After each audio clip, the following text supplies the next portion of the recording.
रेणुका बहुत छोटे से गांव से शहर कॉलेज पढ़ने आई थी। वो पढ़ाई में बहुत अच्छी थी। वो अपने कॉलेज के हॉस्टल में रहने लगी, पर गांव की होने की वजह से उसका कोई दोस्त नहीं बनता था। एक दिन रेणुका अपने कमरे में बैठी हुई थी। वो बहुत ज़्यादा सोच विचार में लगी होती है। मैं शहर आ तो गई हूँ, पर यहाँ की लड़कियाँ तो बात तक करने के लिए राजी नहीं हैं। मैं शायद गांव की हूँ ना, इसलिए। तभी थोड़ी देर बाद रेणुका का दरवाज़ा ज़ोर ज़ोर से खटखटता है। तभी रेणुका उठकर दरवाज़ा खोलती है तो देखती है सामने एक लड़की थी। हाय, मेरा नाम पिंकी है। मैं साथ वाले रूम में रहती हूँ। एक बात बोलूँ, तुम किसी से बात क्यों नहीं करती हो? यहाँ की कोई भी लड़की मेरा दोस्त बनना नहीं चाहती। शायद मैं गांव की हूँ ना, इसलिए। मैं उनकी दोस्ती के लायक नहीं हूँ। ओह अच्छा, तुम मुझसे दोस्ती कर लो। मैं बहुत दिनों से तुम्हें देख रही हूँ। तुम अकेली अकेली रहती हो। तुम अपने कमरे में से भी नहीं निकलती। तुम बनोगी मेरी दोस्त? बहुत मज़े करेंगे हम, सच में। घूमेंगे फिरेंगे। मैं अंदर आ जाऊँ क्या? हाँ हाँ, आओ ना, बैठो यहाँ पे। तभी रेणुका की नज़र उसकी जूतियों पर पड़ती है। तुम्हारी जूती तो बहुत सुंदर है। कहाँ से ली यार इतनी सुंदर जूती? हाँ, तुम तो शहर की हो ना, तुम्हारे पास तो सारी चीज़ें सुंदर होंगी। कहाँ से ली तुमने ये जूतियाँ? मुझे भी बताओ ना प्लीज़। ऐसा तो कुछ नहीं है, और तुम ऐसा ना सोचो, ये सब भी तुम्हारा ही है। अगले दिन क्लास के टाइम पर रेणुका ने पिंकी का दरवाज़ा पीटा, पर बहुत देर तक दरवाज़ा ना खुलने की वजह से रेणुका वहाँ से क्लास में चली गई।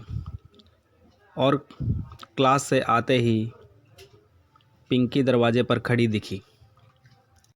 तुम कहाँ थी सुबह? मैंने कितना दरवाज़ा पीटा यार। कहाँ चली गई थी तुम?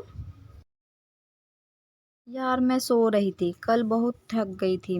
पर दोनों की क्लास भी तो अलग अलग टाइम पर होती है, इसलिए मैं सो रही थी। मैं वही सोच रही थी, पता नहीं क्या हुआ पिंकी को, इतना दरवाज़ा पीटा फिर भी नहीं खोला। सॉरी डियर, मैं कुछ ज़्यादा ही गहरी नींद में सो रही थी। नेक्स्ट टाइम मैं याद रखूँगी। वो सब छोड़ो, आज मेरे साथ मंदिर चलो। मुझको मंदिर जाना बहुत अच्छा लगता है। तुम वहाँ जाओगे ना, तुम्हें भी अच्छा लगेगा। हाँ हाँ यार, बिल्कुल चलो, अभी चलते हैं। चलो। दोनों कॉलेज के पास बने मंदिर में जाते हैं और सोचते हैं कि दर्शन के लिए अंदर जाने के लिए, कि तभी तुमको क्या हुआ? रुक क्यों गई? चलो अंदर, दर्शन करके आते हैं। जल्दी करो। अरे नहीं यार, तुम हो आओ, मैं यहीं हूँ। तुम दर्शन कर आओ। यार मैं यहीं इंतज़ार करती हूँ तुम्हारा। यार ये तो कोई बात नहीं हुई। ऐसा कौन करता है? लगता है नाराज हो भगवान से। तुम चलो ना अंदर। समझो यार, मैं यहीं हूँ। तुम हो आओ, दर्शन कराओ। मैं इंतज़ार करती हूँ तुम्हारा यहीं पर। चलो ठीक है, अगर मन नहीं है तो रहने दो। मैं आती हूँ, तुम यहीं रुको। मैं थोड़ी देर में आई। रेणुका जब दर्शन करके बाहर आती है तो वहाँ खड़े लोग और हॉस्टल की लड़कियाँ उसको देखने लगते हैं और बहुत अजीब ढंग से घूर रहे होते हैं। लगता है यहाँ के लोगों ने कभी गांव के लोग नहीं देखे, इसलिए ये लोग मुझे ऐसे घूर रहे हैं। और मुझको देखकर हंस क्यों रहे हैं? ये सब शायद पागल हो गए हैं। लगता है मुझको अपने आप को चेंज ही करना पड़ेगा। वो इधर उधर देखती है पर पिंकी उसको कहीं नज़र नहीं आती, तो वो हॉस्टल के कमरे में चली जाती है। उसी दिन शाम के वक्त यार एक बात बोलूँ, मुझको ऐसा लगता है जैसे यहाँ के लोग मुझे गंवार समझते हैं और मेरा मजाक उड़ाते हैं। यार तुम मुझको शॉपिंग करा सकते हो? पिंकी बोलो, बोलो ना यार। हाँ हाँ यार, इसमें कौन सी बड़ी बात है। चलो फिर शॉपिंग करने चलते हैं। यहीं पास में शॉप है। चलो तुमको आज शहर वाली बना देते हैं। वो दोनों शॉपिंग करने लगती हैं और अगले दिन रेणुका अच्छे अच्छे कपड़े पहनकर कॉलेज आने लगती है। सब उसको देखते हैं। हॉस्टल की वार्डन रेणुका को अपने पास बुलाती है अगले दिन। रेणुका, तुम्हारी बहुत कंप्लेंट आ रही है। हॉस्टल की लड़कियां तुम्हारी कंप्लेंट कर रही है। तुम ऐसा नहीं करना चाहिए। मैम हुआ क्या? मैं कुछ समझी नहीं। मैंने क्या किया? तुम और लड़कियों को बहुत डराती हो, अजीब अजीब से हरकतें करती हो ताकि तुमसे सब डरे, यही चाहती हो तुम? मैंने तो ऐसा कुछ किया ही नहीं। मैं बस यहाँ का रहना सहना सीख रही थी ताकि उनकी तरह दिख सकूं। इसके अलावा मैं और कुछ नहीं जानती। तुम बिल्कुल पिंकी की तरह कपड़े पहन रही हो, इस वजह से लड़कियां बहुत डर रही है तुमसे। पर क्यों मैम? कपड़े पहनने में क्या है? पिंकी की तरह कपड़े पहनने में, वही तो मुझको शॉपिंग के लिए लेके गई थी। उसी की पसंद थी इन कपड़ों की। तुम पागल हो गई हो क्या? तुमको पिंकी कैसे शॉपिंग करा सकती है? आप क्या बोलना चाहती हो मैम? मैं 3 दिन पहले ही गई थी पिंकी के साथ शॉपिंग करने। वो मेरी अच्छी दोस्त है। बाकी लड़कियां तो मुझसे बात तक नहीं करती। जब से मैं इस हॉस्टल में आई हूँ कोई मुझसे बात ही नहीं करता। लगता है कुछ बहुत गलत होने वाला है, मुझको ही पता लगाना होगा और जल्दी ही। यहाँ हो क्या रहा है? वार्डन रेणुका को भेज के सारी जांच पड़ताल करने में लग जाती है। सारी पूछताछ के बाद उसको पता चलता है कि रेणुका मंदिर और मार्केट भी गई थी। तभी वो मंदिर चली जाती है और वहाँ के पुजारी से पूछताछ करने लगती है। पुजारी जी, आपने कभी इस लड़की को देखा है? हाँ हाँ, देखा तो है। बहुत अजीब सी लड़की है। हंस हंस कर अकेली बात करती रहती है, जैसे कोई उसके साथ हो। यहाँ पे भी 1-2 बार आई है वो। क्या हुआ बताओ मुझको। पुजारी जी, आप क्या बोल रहे हो? ये अकेली आती है क्या मंदिर, या कोई साथ में होता है इसकी सहेली भी?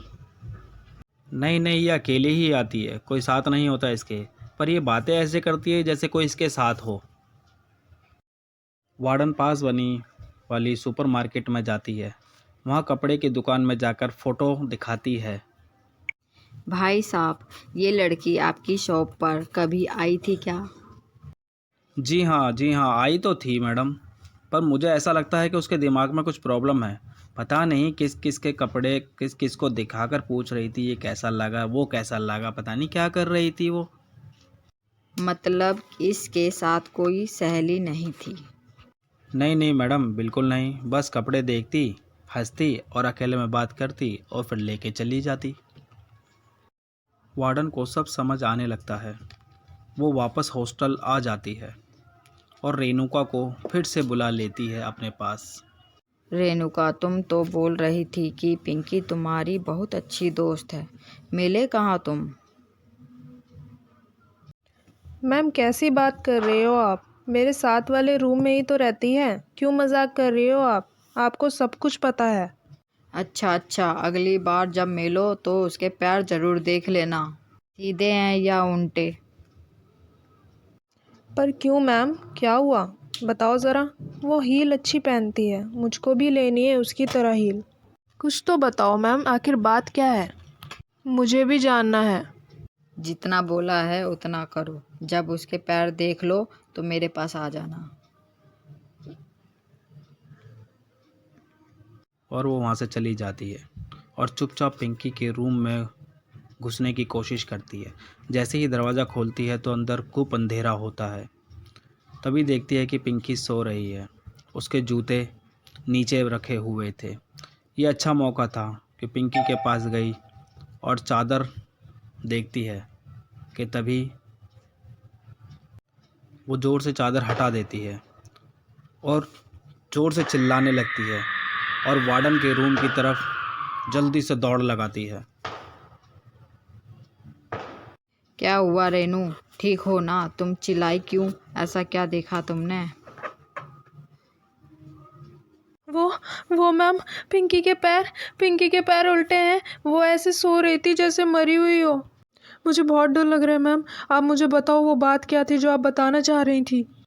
मैं यही पूछ रही थी, तुम्हारे पास वाले रूम में पिंकी नाम की एक लड़की ने 5 साल पहले ही खुदकुशी कर ली थी और उस दिन से आज तक उसकी आत्मा यहीं घूमती रहती है। पर मैंने तो उसको जिंदा देखा है। वो मुझसे बात करती थी, घूमती थी, हम मार्केट जाते थे। ऐसा कैसे हो सकता है मैम? वो सिर्फ तुमको दिखती है और किसी को नहीं। तुम्हारे आसपास के लोगों ने तुमको अकेला देखा है, सिर्फ अकेला। तुमको लगता था कि वो सब सच है, पर वो नहीं थी, वो मर चुकी है। रेणुका तभी चक्कर खा के बेहोश हो गई और मर गई। वार्डन समझ गई थी कि एक और आत्मा के चक्कर में किसी को जान गंवानी पड़ी है।